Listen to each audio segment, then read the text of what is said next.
Hi everyone, I'm Professor Sally Eves, CEO of Tomorrow's Tech Today, and a very warm welcome to episode 1 of our new bi-weekly LinkedIn Live series. We're exploring the people and the stories and the projects behind some truly inspirational SAP Innovation Award winners for 2022. These are the awards that are really celebrating the success, the achievements of forward-thinking companies and individuals alike that are disrupting industries, helping the world to run better and improve people's lives. Very much a focus on shared value here. Today, we're focusing on the industrial machinery and components sector, in particularly clean mobility and recycling, and specifically the organisation Umicore, a leading circular materials technology company, has extensive expertise in the fields of material science, chemistry, and metals. And their submission focused on optimising staff capabilities with a competency matrix. And there's power of partnership that really comes to the fore with this entry. So without further ado, to explore all the details and the learning that we can take from this, I'm delighted to be joined by two fantastic guests. Firstly, it's Bruno Meganick, HR Systems Coordinator at Umicore. Welcome to the show, Bruno. Thank you.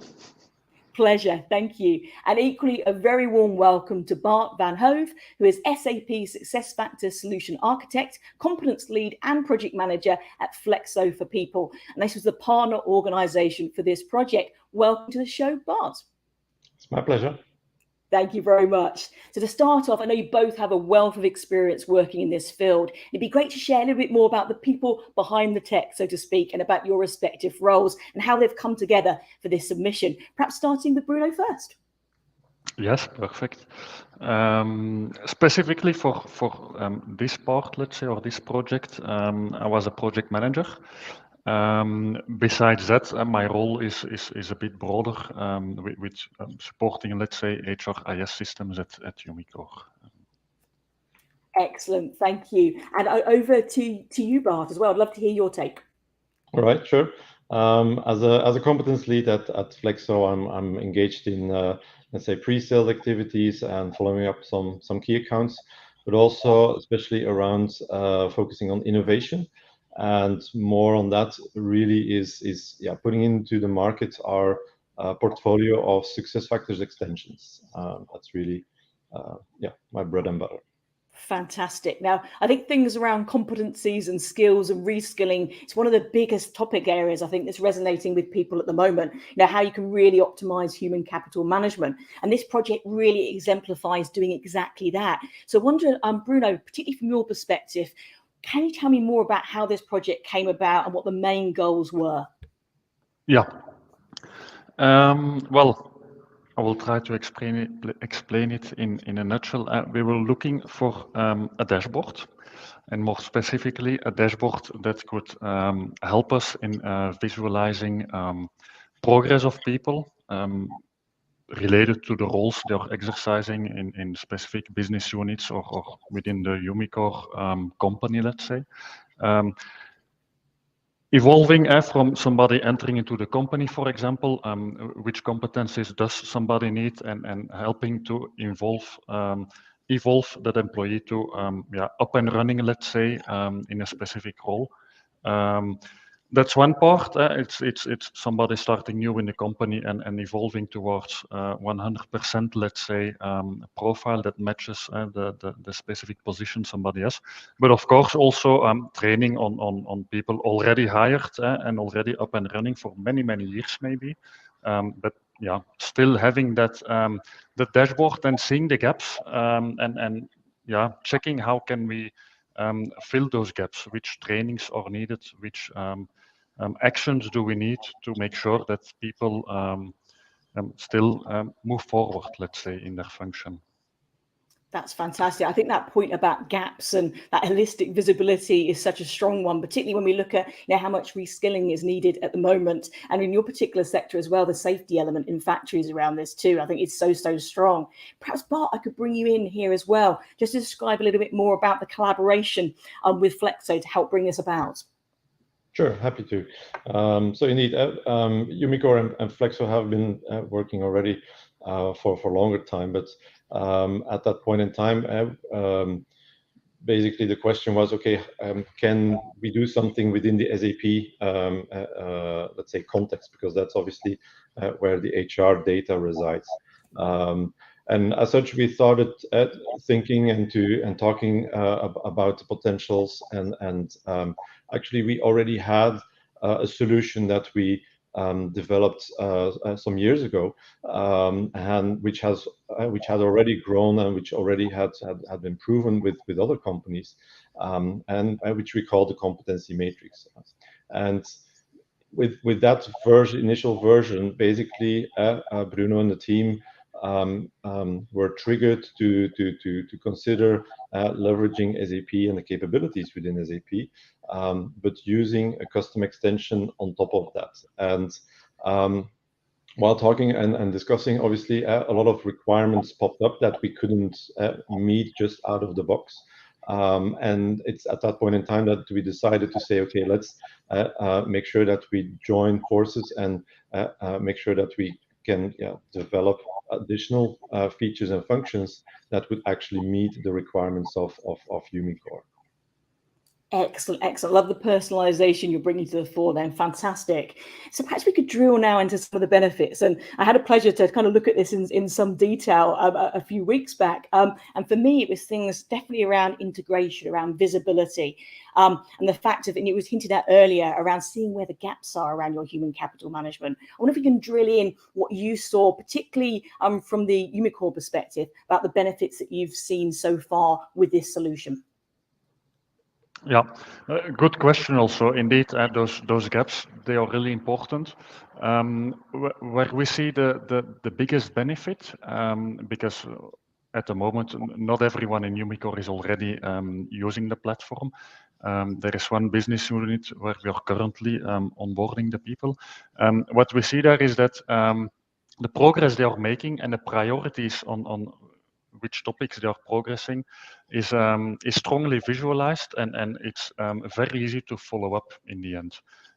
Because as a totally new employee, there's a lot going on around you, and on the learning plan, let's say. And the biggest benefit there is indeed to get them up and running quickly. Also to mix and match, let's say. Imagine you have different shifts working, and you need to make sure that specific competences are matched in every shift. Then you could easily make the comparison between multiple employees and deciding on which one you would like to have in a specific shift. So those are the real quick wins, let's say, that we are seeing now. Besides that, of course, it's the continuous learning improvement of older employees, let's say, employees that are already working for many years. To that, I would also like to add, of course, a little part about legal requirements, safety, security, and so on. Of course, safety is one of the pillars within Umicore, and specific type of competence is what we call certificates. And certificates sometimes have a legal background or safety related.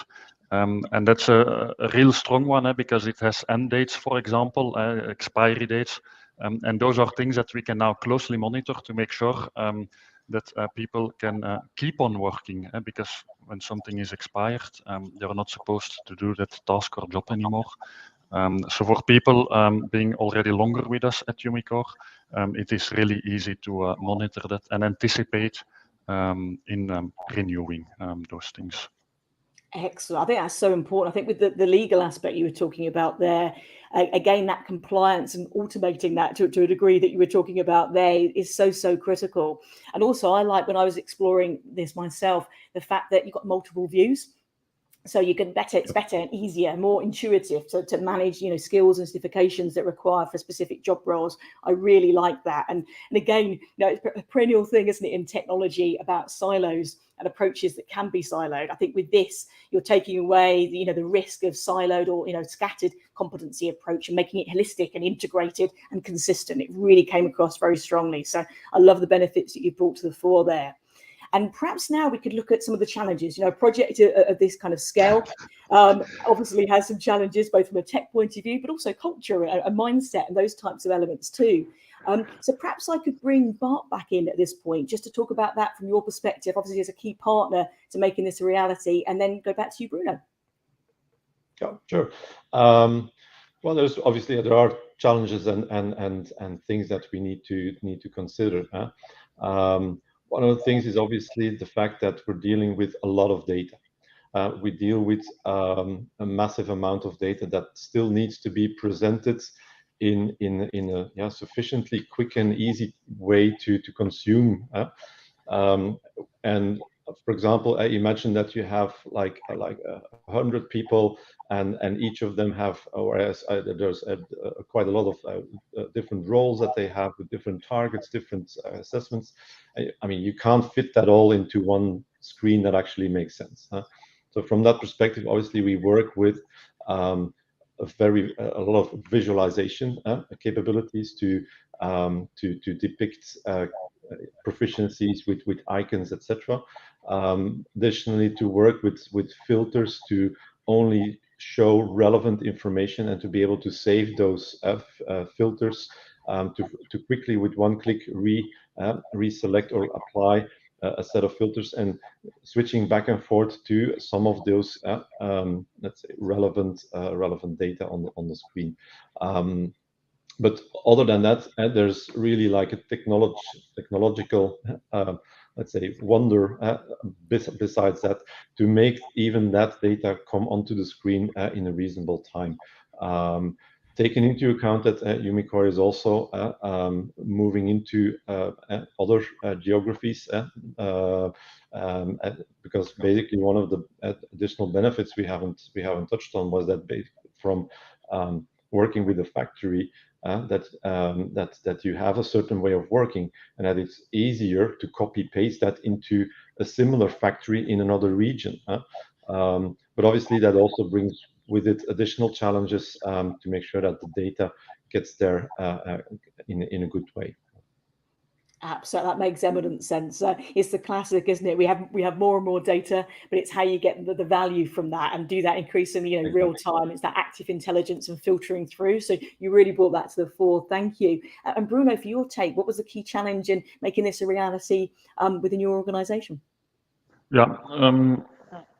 One of the things, and Bart mentioned it earlier already at the start, the business requirements, of course, everything starts with those ones, where we had to indeed have a look and set maybe priorities. What are the things we really need in a first phase, and what can we do maybe in a later phase, after also experiencing the platform on the shop floor, what is the feedback? Of course, part of it is change management also. It's always challenge, let's say.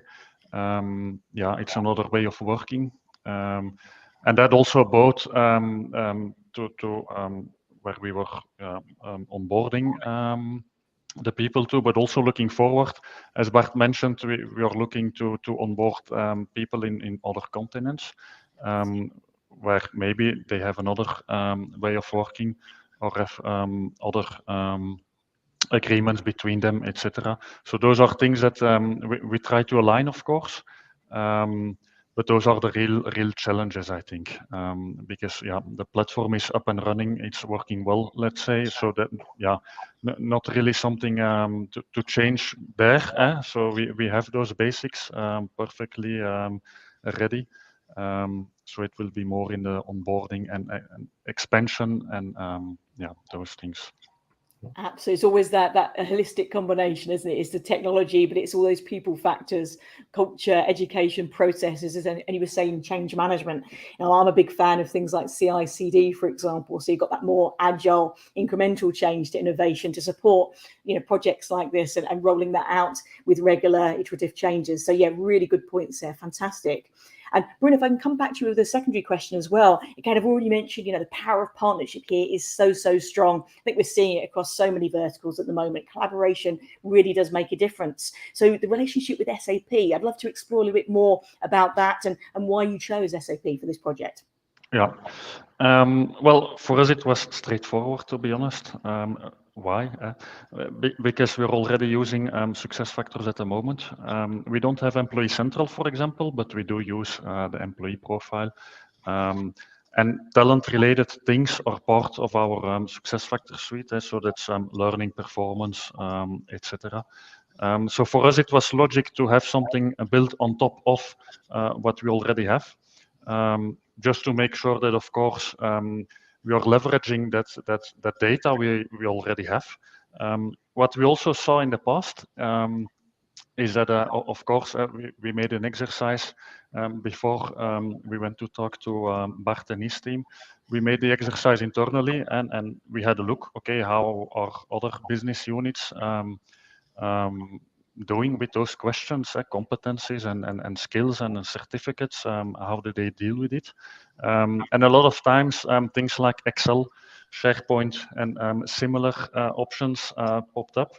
But we were clearly looking for something more than that, let's say, better integrated, more options, because earlier or later, Excel has its boundaries, and you can build many things, and the same with SharePoint in the end.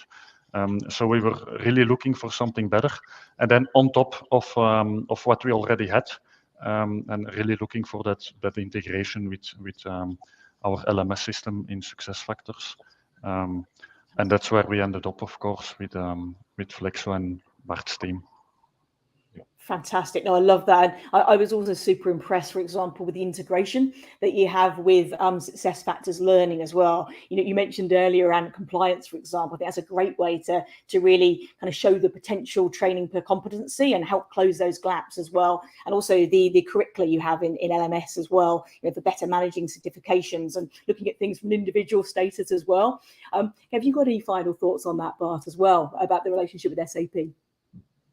Yeah, obviously, thanks to SAP SuccessFactors that we're able to leverage the solution, because it's an open architecture. We're able to integrate with the solution using APIs, using connectors and other web service capabilities to really build on top of it without basically customizing the core solution.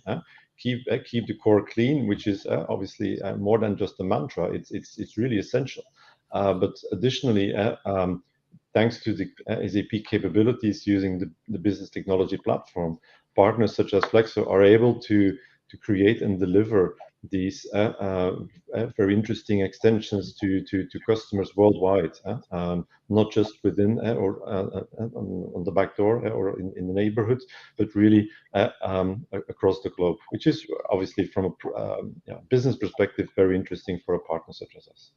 Absolutely, that scalability coming to the fore there. I couldn't agree more. And as we bring our session to a close, I want to kind of end with a future look and horizon scan a little bit, if I may. So I'd love to hear from both your takes, perhaps starting with you, Bruno, about kind of next steps, what the plans are for the future around this solution, or more broadly as well in this field, and the role of technology there to make a difference. I'm certainly seeing this age of convergence happening at the moment, and it's a really interesting project example of this, of smart technology converging, but really supporting smart learning as well. So a really interesting point. So what comes next? So Bruno, over to you. Yeah, what comes next? Good question. A lot of things, I think, will come next. Specifically for this solution, then we are, of course, looking at an expansion, onboarding more and more sites, because we have multiple sites across the world. What we are looking at now is to do the expansion in one of the specific business units, because we have multiple business units, but we are focusing on one at the moment. Other business units are already interested because news goes fast. So we received a lot of feedback internally at Umicore. So other business units will follow. If we look at a broader perspective behind, let's say, only this solution, we are always looking to innovate on a number of things, the landscape will for sure evolve in the coming X years, let's say. Absolutely. I couldn't agree more. It's one constant, isn't it, in terms of rate of change at the moment, definitely. And Bart, your final thoughts? Yeah, I think, I mean, we're obviously investing heavily in our extension solutions, not just the competency matrix, but what we also do is obviously release management. So every 6 months we provide our customer base with additional capabilities, additional functionalities. We listen to feedback from our customers and allow the solution to evolve and become better, and yeah, to even better support new or updated requirements from our customer base. It also could potentially look to see, okay, can we merge capabilities from different extensions? Can we add additional technology capabilities into this to even better support our customers?